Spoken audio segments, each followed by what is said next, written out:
신축들 중에서도 이제 막 공급된 신축된 초신축까지는 아니더라도 한 6년 차 이런 식으로 단계적으로 넓혔을 때 신축에 좀 더 가까운 대단지의 아파트들의 경우에 선호도를 먼저 우선적으로 고려하시는 게 맞을 것 같고, 그 외에 이제 꼭 신축이 아니라고 한다면 최근 들어서 아주 강하게 나타나고 있는 것 중에 하나는 강세장이라고 저는 보고 있습니다. 장기적인 측면에서는요. 우병탁 신한 프리미어 패스파인더 위원님 나오셨습니다. 안녕하세요. 네, 안녕하세요. 자, 다주택자 양도소득세 중과 시행된 지 벌써 한 1개월이 지났는데요. 자, 서울 아파트 매물 감소세가 뚜렷하다고 하더라고요. 그러면 당초에 우려했던 이 매물 잠김 현상이 본격적으로 나타난다, 이렇게 봐야 될까요? 네, 맞습니다. 2월에 중과 유예를 더 이상 계속 연장하지 않고 종료하겠다라고 하는 발표를 했었고요. 그 당시에 기억하시겠지만 5월 9일까지를 기준으로 시장에서도 미처 예상했던 범위를 넘어서서 다주택자들의 그 호가를 낮춘 매물들이 급격히 증가했었습니다. 그러니까 이때는 매물이 그 세액 차이로 인해서 크게 증가를 했다가 중과가 이제 다시 시작됐었던 5월 9일, 5월 10일을 기점으로 해서 정확히 같은 이유로 그때까지 매각되지 못하고 남아있었던 다주택자의 매물들이 전부 다 회수가 되면서 역시 단기간에 급격하게 매물이 줄어든 것으로 보이고요. 이것을 시장에서는 매물 잠김이라고 일컫고 있는 것입니다. 근데 정부가 사실 이게 딱 중과가 시행이 되면 이런 현상이 나타날까봐 지난달에 이제 토지거래 허가 구역 내에서 그 실거주 의무를 유예를 더 확대하겠다, 뭐 이런 일종의 보완책을 내놨는데, 지금 매물 잠김이 나타나고 있다는 건 이런 정부의 보완 조치가 약발을 잘 안 먹히고 있다, 이렇게 봐야 되는 건가요? 그런 측면이 있습니다. 지난달에 발표했었던 실거주 의무의 유예라고 하는 부분은 비거주하고 있는 1주택에 대해서 한시적으로 토지거래 허가를 관련해서 임대차를 낀 거래를 매수매도자가 할 수 있도록 한 것인데요. 다주택자와 다르게 1주택자는 현재까지는 아직 세금에 대한 불이익이 아직 명확하게 결정된 바가 없습니다. 그러다 보니까 팔 수 있게 됐다, 즉 임대를 낀 상태에서 매각을 할 수 있게 됐다라는 사실만으로 세금상의 유불리 없이 팔 수 있게 됐으니까 이제 팔아야 되겠다라는 인식까지는 생기지 않는 것이고, 그런 측면에서 정부의 기대만큼 매물이 크게 증가하지는 않는 것으로 보입니다. 그러니까 다주택자들은 그날까지 안 팔면 바로 그 양도세를 더 때려 맞으니까 팔아야 되는 이유가 명확한 반면, 이제 이 비거주 1주택자 같은 경우는 아직 내가 얼만큼 불이익을 받는지 모르니 우선 좀 더 보자, 뭐 이런 심리라고 보면 되는 건가요? 맞습니다. 특히 다주택자의 경우에는 양도세 중과 유예의 경우에, 중과 유예 또는 중과의 경우에 세액 차이가 원래 워낙 극명하게 적게는 몇 억 단위에서 많게는 일부이지만 수십억 단위까지 차이가 나는 부분 때문에 명확했었던 데 비해서 1주택자는 아직 그 정도까지 가시적으로 명확하게 숫자가 나오지 않은 측면이 있습니다. 뭐 그래서 그런 건지 지금 서울 집값을 보면 그 중과가 시행이 되면서 지역별로 그 이전과는 좀 다른 흐름을 보이고 있는데, 눈에 띄는 게 서울 외곽, 특히 중저가 지역들이 그동안 안 올랐는데 많이 오르고 있고, 과거에는 한강벨트 위주로 올랐던 거랑은 또 다른 양상이더라고요. 좀 이런 양상이 나타나는 이유는 좀 뭐라고 보시나요? 우선 상징적으로는 이제 갭 메우기 혹은 키 맞추기라고 하는 표현이 가능할 수 있을 것 같은데요. 그것보다는 좀 더 복합적인 원인이 작용한 것으로 보입니다. 그 강남 등 고가 지역의 경우에는 실거래 가격 지수를 기준으로 상당 부분 이미 정고점을 회복한 데에 비해서 서울 외곽 지역의 경우에는 아직 정고점을 회복하지 못한 지역들이 다수 존재를 하고요. 그런 만큼 추가적으로 더 오를 여지가 있다라고 하는 것이 시장의 매수 측의 인식인 부분도 있는 것 같고, 무엇보다도 집값의 절대값이 강남 지역에 비해서는 상대적으로 아직 그렇게까지 높은 편은 아니기 때문에 물론 여전히 비싼 측면은 있습니다만 역시 추가적인 상승 여력이 있고, 또 고가주택의 경우에 그 상대적으로 강하게 규제를 받는 대출 규제에 비해서 집값의 총액은 상대적으로 좀 절대값은 조금 작으면서 대출 한도는 고가주택에 비해서 조금 더 크게 나올 수 있는 부분이 있고, 여기에 종전부터 시작된 빌라와 같은 비아파트에 대한 기피, 이것이 다시 아파트에 대한, 즉 구축 외곽이라고 하더라도 단지형의 아파트에 대한 수요로 몰리게 되면서 복합적으로 나타난 것으로 보입니다. 그러니까 지금 뭔가 매수에 나서는 분들은 실거주를 전제로 한 수요자들로 봐야 되는 거죠? 네, 일부 지금 아까 말씀드린 것처럼 토지거래 허가와 관련해서 서울 경기도 지역의 경우에도 임차를 끼고 있는 상태에 일부 매입을 할 수는 있기는 하지만 기본적으로는 대출에 대한 규제, 그리고 궁극적으로는 종전에 집을 가지고 계셨던 분들은 처분을 해야 된다라는 조건들 때문에 전적으로 실수요자 중심의 시장이라고 보는 것이 맞겠습니다. 근데 이게 매매 시장보다 더 좀 심상치 않은 게 이 전월세 시장인데 이미 뭐 서울 아파트들 보면 그 매물이 품기 때문에 가격이 폭등하고 있고 올해 상승률만 봤을 때 지금까지 오른 게 지난해 누적 상승률보다 이미 더 앞지른 상황이더라고요. 근데 이런 정도의 그 전월세가 급등하는 원인 좀 뭔지 좀 한번 설명해 주시죠. 역시 복합적으로 볼 수 있는데 가장 중요한 측면 중에 하나는 그 현재까지 이어지고 있는 빌라를 포함한 비아파트의 전세 사기에 대한 여파로 인해서 비아파트에 대한 임차 수요들이 아파트에 대한 수요로 옮겨서 붙고 있다라고 하는 측면이 하나가 있을 것 같고요. 거기에 대해서 전반적인 현상이라고 할 수 있는 전세가 감소하고 월세화되는 현상들, 임차 시장 전체에서 전세만을 놓고 보면 여전히 전세를 필요로 하는 수요들은 좀 많이 존재를 하는데 전세 물량은 적어지게 되고 월세밖에는 없는 상황이 되다 보니까 그 극소수의 물건으로 전세 수요가 대거 몰리게 되면서 전세값을 자극하게 되고 그 과정에서 다시 월세 가격도 동반해서 상승시키는 현상들이 복합적으로 나타나고 있는 것으로 보입니다. 오늘 마침 그 대통령 취임 1주년 기자회견을 했어요. 여기서도 관련 얘기가 좀 나왔었는데 그 대통령께서 이제 전세는 사라져가는 제도다. 그리고 지금의 전세난을 대폭등이 아니라 정상화 과정이다. 이런 취지의 좀 발언을 하셨는데 여기에 대해서는 좀 어떻게 보시나요? 전세가 사라지고 있다라고 하는 것은 현재 나타나고 있는 상황 자체를 그대로 짚은 것이기 때문에 그 자체를 반박할 필요는 없어 보입니다.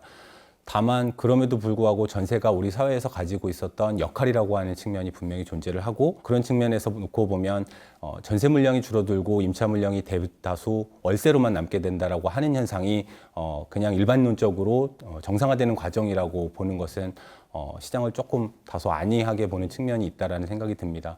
즉 전반적으로 트렌드가 전세가 없어지고 월세화되는 현상이 나타난다고 하더라도 그 충격이 너무 단기간에 특정 지역, 가령 예를 들면 서울 일부 지역이나 경기도 지역과 같은 특정 지역에 몰려서 나타나게 되면 전세라고 하는 임차를 통해서 자금을 마련하고 자산을 마련해가는 세입자들 입장에서는 굉장히 부담스러울 수 있기 때문에 이와 관련해서는 사실은 특단의 조치들도 정부 차원에서는 좀 추가적으로 고민을 해줘야 되는 것이 아닌가 싶습니다. 만약에 대책이 있으면 좀 어떤 것들이 좀 그래도 실효성이 있을까요? 근본적으로는 좀 한계가 있겠지만 지금 정부에서도 밝히고 있는 것처럼 그 비아파트, 빨리 공급할 수 있는 비아파트에 대한 내용들, 그다음에 행복주택을 포함한 신혼부부와 젊은 세대들을 대상으로 하는 분양과 양질의 임대주택에 대한 공급들을 당초 계획이 당연히 있습니다만 이 계획에 대한 것들을 정부의 규제상의 어떤 지원들을 통해서 더 적극적으로 유치하고 그다음에 실질적인 공급보다 더 중요한 것들 중에 하나는 이런 정부의 그 양질의 임대주택과 분양하는 주택들을 공급하고자 하는 이 정부의 노력들을 수시로 그 시장과 소통을 하면서 심리적으로 좀 그 급하게 내 집 마련을 서둘러야 된다든지 아니면 젊은 사람들에게도 기회가 있다는 사실을 계속적으로 알리는 일들. 최근에 보면 몇 번에 걸쳐서 공급 대책이 발표되기는 했었지만 그때 이후로 추가적인 진행에 대한 것들은 상당 기간 동안 물론 선거가 맞물려 있기는 했습니다만 아직 나오고 있지 않은 상황이어서 이것과 관련된 소통들을 조금 더 적극적으로 하는 것이 적어도 심리적으로는 집값 혹은 임차 가격의 안정에 조금 도움이 될 수 있지 않을까 싶습니다. 네, 실제 주변에서 보면은 전월세가 워낙 오르다 보니까 야, 차라리 그냥 좀 중저가 아파트라도 사자 이렇게 해서 이제 매수하려는 움직임이 있다고 하는데 이런 상황이 이제 제일 우려스러운 건 이게 전월세가 올라가면서 집값을 자극하고 또 집값이 오르니까 전월세가 또 따라 붙으면서 전세와 매매가 동반 상승하는 거 아니냐 뭐 이런 우려도 있는데 실제로 이런 동반 상승 가능성도 좀 있다고 보시나요? 네, 실제로 2, 3년 전부터 시장에서 전문가들이 다수가 걱정하고 있던 상황이 바로 지금과 같은 상황입니다. 본래 전세와 매매는 서로 말씀하신 것처럼 상호작용을 하면서 집값이 올라가게 되면 거기에 맞춰서 전월세 가격을 집값에 맞게 좀 올리는 현상도 있고, 그다음에 전월세 가격이 상승하게 되면 그것이 집값 하락기에 그 매매 가격의 하방 지지선이 좀 되는 측면도 있습니다. 만약에 특정 지역에서 입주와 공급이 충분히 많은 상황이라고 한다면 해당 지역에서는 집값과 전세값이 동시에 내릴 개연성이 있기는 하지만 아시는 것처럼 상당 기간 동안 누적되어 있는 입주 공급의 부족으로 인해서 공급 자체는 굉장히 좀 줄어들어 있는 상태이기 때문에 이 상태에서 전월세 가격이 상승하게 되면 이것이 다시 전반적인 서울 수도권 지역의 집값 상승으로 이어질 가능성, 우려가 굉장히 큰 상황입니다. 그래서 지난달 20일에 아까 위원님께서도 한번 중간에 말씀 주셨지만 정부가 대책을 내놨어요. 2030년까지 비아파트 11만 채를 공급하겠다라고 내놨는데 이 대책, 지금의 전월세난 해소에 어느 정도 효과가 있을 거라고 보세요? 우선은 그것이 비아파트 중심의 공급이라고 하는 측면이 있다고 하더라도 어느 정도는 양질의 임대주택을 포함한 정부의 대책이기 때문에 그 대책 자체를 폄하하거나 할 필요는 없을 것 같고 어느 정도는 좋게 평가될 만한 부분도 분명히 있다고 생각합니다. 어쨌든 공급을 지속적으로 늘리겠다라고 한다는 정부의 발표 자체는 그것이 집값을 올리는 현상으로 작용하지는 않거든요. 그래서 다만 이제 이것이 근본적으로 가지고 있는 서울 수도권 지역의 아파트에 대한 수요를 완전히 해소할 수는 없는 부분이 있습니다. 그러니까 왜냐하면 사람들이 원하는 것은 결국 아파트일 것이고 그 아파트에 대한 공급이 필요 충분한 만큼 늘어나지 않는 한은 다른 유형의 공급만으로는 한계를 가질 수밖에 없을 것이기 때문입니다. 그래서 지금 말하자면 비아파트를 포함한 이제 11만 호의 공급이라고 하는 건 그 자체로는 환영할 만한 일이기는 하지만 이것은 일종의 그 집값과 관련해서는 시간 벌기 정부 입장에서는 그런 측면으로 좀 이해를 해야 될 거고 결국 시간 벌기라고 하는 측면은 그 시간을 벌어놓은 동안에 어느 정도는 전월세 가격과 집값의 안정을 좀 도모할 수 있었다라고 한다면 그 기간 동안에 멈추지 말고 추가적인 아파트 중심의 공급들을 어떻게 만들어낼 것인지에 대한 정부의 그 대책 강구가 계속 있어야 될 거고요. 그런 측면에서 아까 말씀하신 것처럼 대통령도 추가적으로 공급에 대한 것들을 지금 준비하고 있고 그 속도를 좀 낼 것이다라고 하는 측면을 얘기하신 바가 있어서 그 내용에 대한 것들을 조금 기대해 볼 필요는 있을 것 같습니다. 그럼 오늘 대통령이 이제 추가적으로 발표하겠다고 예고한 대책은 결국 아파트 쪽이 좀 더 무게중심이 돼야 될까요? 사실은 3기를 포함한 이제 기존에 진행하고 있었던 것들 그리고 서울 내에서도 일부 그 여러 가지 지역의 현안들 같은 것들에 막혀서 당초 공급을 하겠다고 했다가 축소되었거나 이런 것들이 있습니다. 그게 실질적으로는 이제 시장에 알려지진 않았지만 그 물밑에서 그 공급의 당사자인 주무부서에서는 계속적으로 그것을 발굴하고 그다음에 확대하려는 노력들을 하고 있을 텐데 그런 내용들을 총체적으로 담아서 다시 한번 공급에 대한 정부의 방향성이 나오지 않을까 싶습니다. 자, 또 하나 이 부동산 시장에서 오히려 이 집값도 집값이지만 사실 세금이 제일 또 관심이 많은데 마침 오늘 대통령도 기자회견에서 또 한 번 더 언급을 했더라고요. 기존의 정부 망침대로 이 비거주 1주택자에 대한 장특공제가 축소된다면 자, 시장에서는 당장 어떤 영향이 좀 나타날 거로 보십니까? 네, 우선 단기적인 측면에서 놓고 보면 세금, 특히 양도세의 영향이 매물의 증가를 유도하거나 집값을 단기적으로 하락시키는 데 굉장히 큰 효과가 있는 것이 사실입니다. 그래서 방금 말씀하셨던 비거주, 정확하게는 단기 거주, 장기 보유 1주택자에 대한 장기 보유 특별공제 부분을 의 혜택을 어느 정도 축소시키는 형태가 이제 확정이 되게 된다라고 한다면 이것이 토지거래 허가에 대한 그 1주택자에 대한 유예 부분하고 맞물릴 경우에 본인이 거주하고 있지 않지만 임대를 주고 있는데 토지거래 허가 유예 조치로 인해서 이제 임차를 낀 상태에서 매물을 내놓을 수 있는 이런 물건들의 경우에는 줄어드는 세액 차이만큼 호가를 낮춘 상태로 현재 상태보다 매물을 추가적으로 증가시킬 개연성은 어느 정도 있다고 생각합니다. 다만 우리가 다주택에 대한 양도세 중과와 관련해서 5월 9일과 5월 10일자에 봤었던 것과 정확히 동일한 메커니즘으로 그 혜택이 분기점이 되는 시점까지는 호가를 낮춘 매물들이 증가하였다가 그 직후에는 거꾸로 그 부담으로 인해서 매물이 다시 회수되는 형태가 이 1주택자 장특공제의 축소에 있어서도 동일하게 나타날 것이기 때문에 그 부분하고 관련된 후속되는 역시 추가적인 조치들이 강구되지 않는다면 근본적으로는 역시 집값을 안정시키는데 일정 수준 이상으로 큰 역할을 하기는 어려워 보이기는 합니다. 앞서 11만 채 공급 대책도 시간 벌기라고 말씀 주셨는데 이것도 어떻게 보면은 지금 시장에 워낙 공급이 부족하니 갖고 있는 매물을 내놓게 해서 공급을 늘리는 약간 시간을 버는 거잖아요. 그렇죠. 결국 이것도 그 어느 정도 딱 이제 세제 혜택이 달라지는 분기점까지는 시간을 벌 수 있고 그 이후에 뭐가 없으면 지금과 같은 매물 잠김이 또 재현될 수 있다. 맞습니다. 거기에 더해서 1주택자의 경우에는 다주택자와는 틀리게 흔히 얘기하는 보유에 대한 고가주택이라고 할지라도 보유에 대한 부담이 그렇게까지 크지 않기 때문에 상대적으로 버틸 여력이 조금 더 큰 편이고요. 더군다나 단기 거주하고 장기로 보유해서 거주를 충분히 하지 못해서 이른바 장기 보유 특별공제라고 하는 부분을 크게 못 받는 경우에 1주택자가 취할 수 있는 스탠스는 거주 기간을 늘리지 못한다라고 한다면 매각하는 것도 하나의 방법이 될 수는 있겠지만 좀 더 길게 보면 매각하지 않고 계속 가져가다가 중간에 어느 특정 시점에선가 본인이 실거주를 시도할 수 있는 이런 측면도 있고, 실거주를 늘리게 된다면 거주하지 않은 집에 대한 장기 보유 특별공제의 축소라고 하는 것이 정책적으로 큰 효과를 보기가 어려운 측면이 있고요.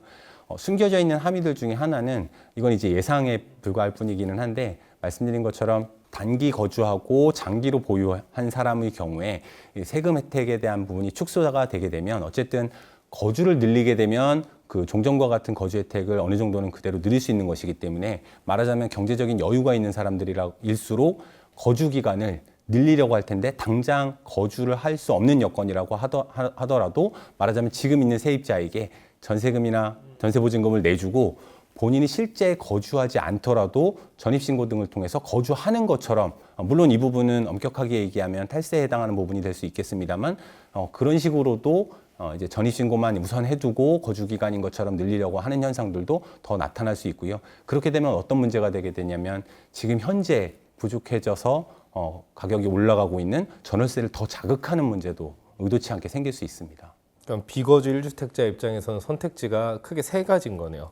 그냥 계속 갖고 있는 거, 파는 거, 그리고 내가 거주하는 거. 맞습니다. 근데 이제 내가 거주하게 되면 이 정부가 바라는 그런 효과가 그러니까 좀 부작용이 나타날 수도 있는 거네요. 그거 자체는 탈세로 문제가 있겠지만, 이제 거주하지 않으면서 전입신고만 해놓는 경우에는 탈세이고, 실제로는 실제 거주까지 하려는 현상도 같이 나타나게 될 텐데, 그렇게 되면 사실은 합법적인 범위 내에서 일어나는 정상적인 일이 되는 건데, 문제는 그렇게 되면 특정 지역에서 단기적으로 기존에 있었던 전세 임차인이 튕겨 나가게 되고, 그 자리에 이제 그 소유자가 직접 들어가게 되니까 그 지역 내에서는 전세 수요가 하나 더 튕겨 나오고 전세 매물은 줄어드는 형태의 문제점이 생기게 됩니다.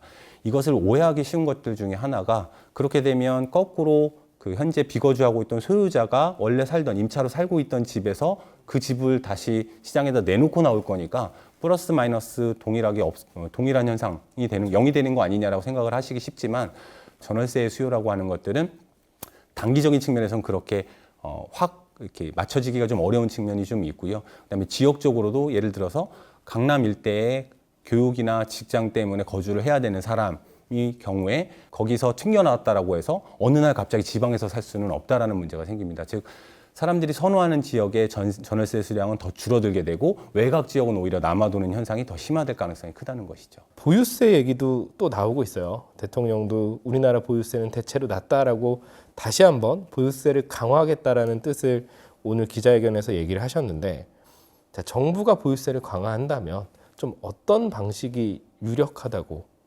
보시나요? 아직 이것에 대해서 구체적인 공청회를 포함한 사회적인 컨센서스가 아직 본격적으로 일어나지는 않긴 했습니다만, 그 단초를 볼 수 있는 것 중에 하나가 서울시장에 여당 후보로 나오셨던 후보께서 중저가 주택의 재산세에 대한 감면 부분을 공약으로 내세운 바 있었습니다. 물론 이제 선거의 결과는 야당 후보자가 이제 당선이 되는 결과가 되기는 했습니다만, 공약이라고 하는 건 상호 보완작용들도 차용들도 일어나는 것이기 때문에, 이러한 점을 미루어서 놓고 보면 기본적으로 그 중저가 주택을 중심으로 한 재산세에 대한 감면이나 그 보유 부담은 현재와 같은 수준에서 낮아지거나 혹은 유지되는 상태에서 그칠 가능성이 높고, 반대로 고가 주택을 중심으로 한 종부세 중심의 보유세 상승은 전반적으로 지금보다 큰 폭으로 시간을 두고 상승할 가능성이 높아 보입니다. 근데 정말 우리나라 보유세가 다른 나라보다 좀 낮은 수준인가요? 이게 워낙 통계나 뭐 말하는 분들마다 조금씩 다른 것 같아서. 재밌는 거는 그러한 통계 인용에 있어서 제가 보는 범주 내에서 어떤 누구도 어떤 전문가도 팩트가 아닌 것을 얘기하는 사람은 없습니다. 그러니까 다시 얘기하면 다들 팩트를 기준으로 말씀하시기는 하나, 이 과정에서 국가 대 국가 단위로 비교하는 것과 그다음에 다른 특정 나라의 도시와 우리나라의 서울과 같은 도시와 비교를 하는 것, 어느 쪽이 더 합당한지, 예를 들면 전반적인 수준에서는 우리나라의 보유세 부담은 OECD 다른 국가들에 비해서 현저히 낮은 게 사실입니다. 왜냐하면 지방의 집들에 대해서는 여전히 집값에 비해서 보유세가 현저하게 낮은 편인 게 사실이기는 하고요. 다만 이제 서울 고가주택의 경우에는 종부세까지를 포함하면 이 보유세 부담은 외국의 다른 국가들의 도시에 비해서도 어느 정도는 좀 유사한 수준까지 접근해 있는 것이 사실이기도 하고요. 또 한 가지는 우리가 보유세에 대한 논의를 얘기를 할 때 단순히 집값 대비한 보유세 부담이 적정하냐만을 얘기할 수는 없고요. 국가 전체의 세수에서 보유세가 소득세나 다른 세금과 비교해서 우리는 어떠한데 다른 국가는 세수 비중이 어떤지 이런 측면도 봐야 되고, 또 한 가지는 GDP 대비해서 보유세가 적절한지에 대한 것들도 같이 봐야 됩니다. 보유세의 부담이 적절하냐라는 것을 판단을 할 때에도 쉽게 얘기하면 민간이 보유하고 있는 자산 대비해서 보유세의 비중이 어느 정도인지도 우리나라와 외국의 사례에서 같이 비교가 일어나야 되는데, 지금 현재는 안타깝게도 전체 부동산 가격 대비해서 혹은 그 상승 대비해서 보유세가 뭐 높으냐 낮으냐 요 하나의 지표만을 가지고 비교가 좀 일어나는 경향들이 좀 있어서 총체적으로 좀 보는 것이 맞겠다 이렇게 말씀드리겠습니다. 금리 얘기 좀 해볼게요. 그 신임 한국은행 총재가 7월 기준금리 인상은 거의 뭐 사실상 기정사실화 하는 발언을 했는데요. 근데 통상 금리가 오르면 집값이 이제 내리는 요인으로 작용할 거다라고들 많이 얘기하시는데, 곧 7월에 예정된 금리 인상은 집값에 좀 어떤 영향을 미칠 거라고 보시나요? 우선은 지금 시장의 예상대로 전반적으로는 금리 인상 쪽으로 방향이 되고 있는 것이 맞아 보이고요.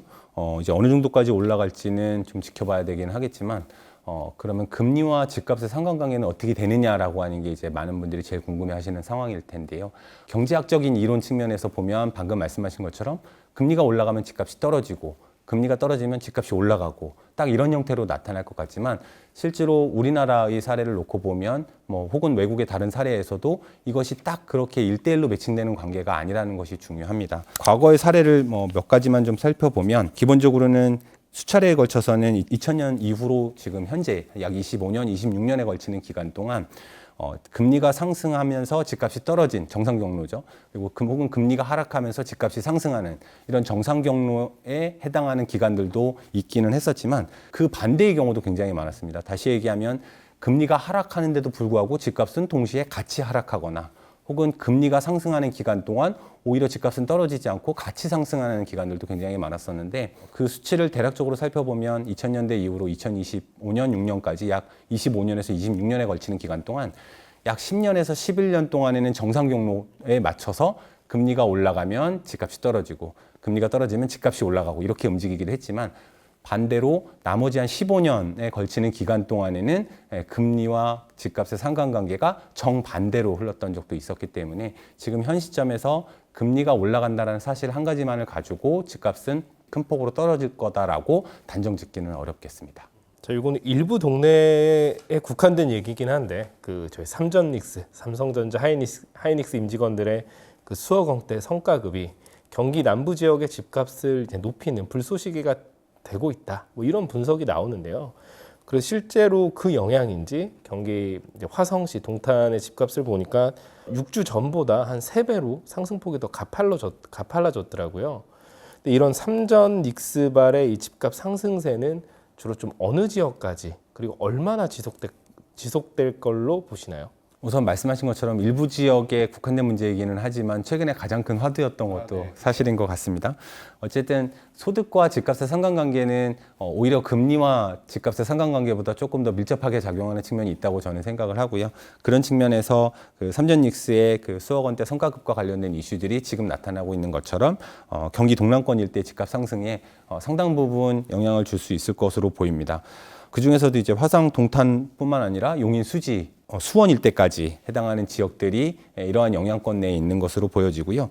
다만 똑같은 인접 거주지라고 할 수 있는 그 같은 영향권 내에서도 동탄, 수지, 수원 등 수원 일부 지역에 비해서 용인, 처인구라든지 이천시와 같은 지역들은 정반대의 흐름, 그러니까 지금과 같은 상황에서 오히려 집값이 지지부진하거나 오히려 소폭 하락하는 모습도 보이는 지역들이 있어서, 통틀어서 경기 남부권 전체에 영향을 준다라고 보기보다는 그 지역 내에서도 말하자면 일종의 그 세분화해서 차별화되는 현상이 다시 나타나고 있다, 이렇게 보고 있고요. 다만 이제 지금 나타나고 있는 이 특정 지역의 그 방금 말씀하셨던 3배에 가까운 이례적인 그 변동 부분들은 근본적으로는 성과급을 포함한 연봉 소득 수준의 향상으로 인한 영향인 것은 맞기는 하지만 다소 이제 과장되어 있는 측면도 있을 것 같습니다. 흔히 얘기하는 것처럼 약 6억 정도의 성과급을 받는다라고 한다면 실제로는 거기에서 소득세라는 게 발생을 하는 측면이 있기 때문에, 게다가 이제 해당 직군의 경우에 원래부터 소득 수준이 조금 높은 편이어서 적용되는 세율도 좀 높은 측면이 있습니다. 그러면 이제 실제로는 5, 6억 정도를 받는다 라고 치면 세전으로 받는다고 치면 실제 미치는 소득에 미치는 영향은 한 3억 중반 정도에 그칠 것이기 때문에 실제로는 여기까지 따지지 않고 6억이라고 하는 성과급의 총액에만 이제 심리적으로 좀 더 자극이 돼서 많이 높아져 있는 상태라고 저는 보고 있습니다. 그러니까 지금 시장 자체의 그 일대의 성과금 6억이라는 게 심리적으로 좀 반영이 돼 있는 거고 실제 내 통장에 이제 꽂히고 나서 보면은 그 정도 수준은 아니라서 이 열기가 조금 식을 것 같다. 물론 3억 중반이라고 하는 그 세후의 금액도 적은 돈은 아니기 때문에 분명히 뭐 영향은 있을 수 있겠습니다. 자, 그리고 이번에 연임을 하게 된 오세훈 서울시장의 얘기를 안 할 수가 없는데 주요 공약으로 내걸었던 게 이 신통기 2.0이라고 해서 재건축 재개발 속도를 높여주는 거를 주요 공약으로 내걸었더라고요. 이런 오세훈 서울시장이 당선된 게 실제 이 앞으로 서울 재건축 재개발 시장에 좀 어떤 호재 혹은 어떤 영향으로 작용할 거라고 보시나요? 우선 오선 서울시장의 그 가장 핵심적인 대책 중에 하나였었기 때문에 지금 선거가 끝난 초기라고 하는 점을 감안하면 이것과 관련된 지원들을 정책적으로 이제 서울시 중심으로 이제 강하게 내놓을 가능성이 좀 있습니다. 그런 측면에서 신통기획에 해당하는 지역들, 그런 호재를 안고 있는 지역들의 상승 압력으로 작용할 개연성도 좀 있고 이것이 실제로 시장에 미치는 메커니즘들은 주로 서울시에서 주관이 돼서 의사결정할 수 있는 혹은 지원을 할 수 있는 여러 가지 제도들, 신통기획 같은 경우에도 이제 서울시의 그 주무 부서가 아예 직접 어느 정도는 참여를 해서 그 계획에 대한 것까지 좀 같이 가이드를 하는 이런 것들, 그 다음에 규제로 막혀 있는 부분들과 관련해서는 이것을 서울시 차원에서 그 규제를 이제 합법적인 범위 내에서 이제 그 정리할 수 있는 이런 것들을 통해서 이제 속도를 내는데 굉장히 큰 도움을 줄 수 있을 것이고 그런 측면에서 이제 긍정적으로 작용할 가능성이 높습니다. 다만 그 근저에는 이런 것들이 그 정책적인 지원을 받는다고 하더라도 지금 전쟁이 계속되고 유지되고 있는 이런 상황 그리고 이제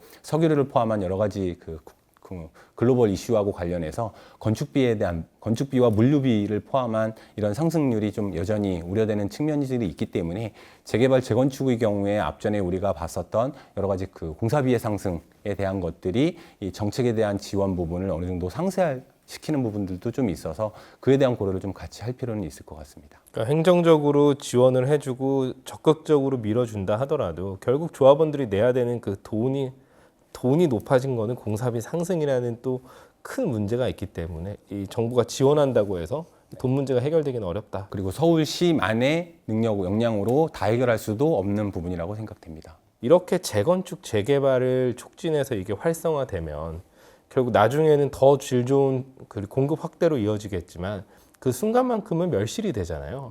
이게 지금과 같은 전월세난이 심각한 서울에서는 이런 그 재건축 재개발을 촉진해서 멸실이 일어나는 게 전월세 시장에는 더 안 좋은 영향을 줄 수 있다. 뭐 이렇게 말씀하시는 분들도 계시는데 이거는 뭐 서로 어떻게 해야 되는 건가요?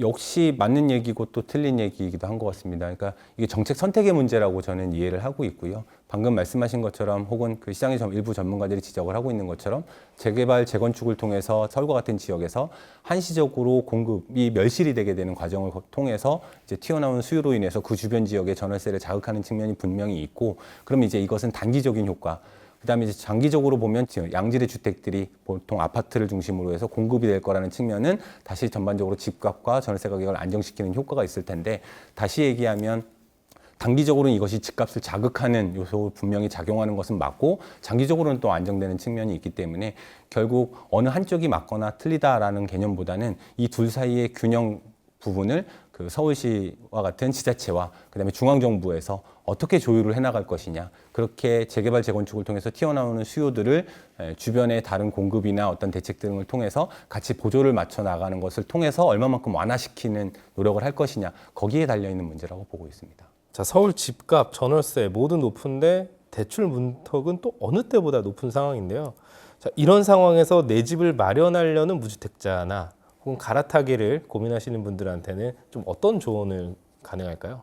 다주택자의 양도세 중과 이슈로 나왔던 이 시기를 딱 기억을 하시면 좋을 것 같습니다. 다주택자가 호가를 낮춘 매물이 그 사람들의 이익에 의해서 그 대거 호가를 낮춘 형태로 한시적이지만 매물로 나왔던 부분이 있었고 마찬가지로 지금 이제 법 개정을 지켜봐야 되긴 하겠지만 1주택자에 대한 세금상의 혜택이 축소되는 과정, 즉 단기 거주, 장기 보유한 1주택자들에 대한 규제 강화 부분은 반대로 내 집 마련을 하거나 갈아타기를 시도하시려는 매수자 입장에서는 호재가 될 수 있는 것입니다. 그래서 한시적이지만 그러한 법안들이 통과가 되게 되면 5월 9일 이전에 양도세 중과로 인해서 호가를 낮춘 매물이 나왔던 것과 정확히 똑같은 메커니즘으로 동일한 매물이 조금 더 그 세액 차이만큼 낮게 매물로서 나올 가능성이 있기 때문에 매수자 입장에서는 그것이 단기적으로는 약간 낮은 가격으로 조정된 가격으로 매수할 수 있는 기회가 된다고 보고 있고요. 그래서 그런 세법 개정의 추이들을 좀 명확하게 같이 좀 자세히 살펴보는 것이 말하자면 무주택자나 1주택 갈아타기를 하시려는 분들에게는 일시적인 호재가 될 수 있을 것으로 생각합니다. 다만 이제 역시 가계부채와 관련해서 본인의 자금 여력 범위를 넘어서는 형태로 무리해서 할 수 있는 여건도 아니고 그런 시장 상황도 아니기 때문에 그 여력 범위 내에서 매수의 기회로 삼을 수 있다라고 한다면 매수자에게는 오히려 좋은 시기가 아닐까 싶습니다.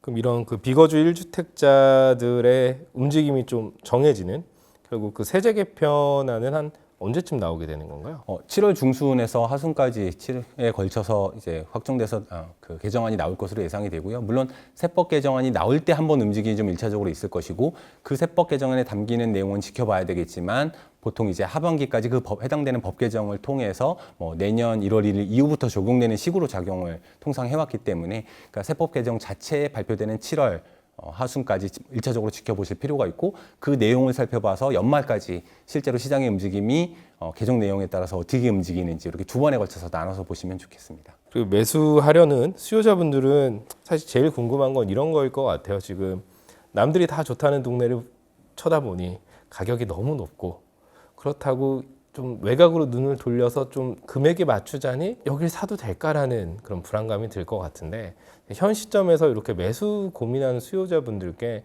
좀 눈여겨볼 만한 지역이나 혹은 뭐 주택 유형, 수도권 안에서 좀 있다면 좀 꼽아주시죠. 네, 구조적으로 지금 최근 몇 년간 강하게 나타나고 있는 신축 중심의 선호 현상들은 계속 더 이어질 것으로 보입니다. 그것은 추세적으로 바뀔 이유가 없을 것 같고요. 그런 측면에서 놓고 보면 그 신축들 중에서도 우리가 흔히 얘기하는 이제 막 공급된 신축된 초신축까지는 아니더라도 지어진 지 2년 혹은 좀 더 넓혀 보면 4년, 좀 더 넓게 보면 한 6년 차 이런 식으로 단계적으로 넓혔을 때 신축에 좀 더 가까운 대단지의 아파트들의 경우에 이쪽으로 좀 가능한 작은 범위 내에서는 선호도를 먼저 우선적으로 고려하시는 게 맞을 것 같고 그 외에 이제 꼭 신축이 아니라고 한다면 서울 수도권 지역에서 지금 최근 들어서 아주 강하게 나타나고 있는 것 중에 하나는 소형 평수의 강세장이라고 저는 보고 있습니다. 장기적인 측면에서는요.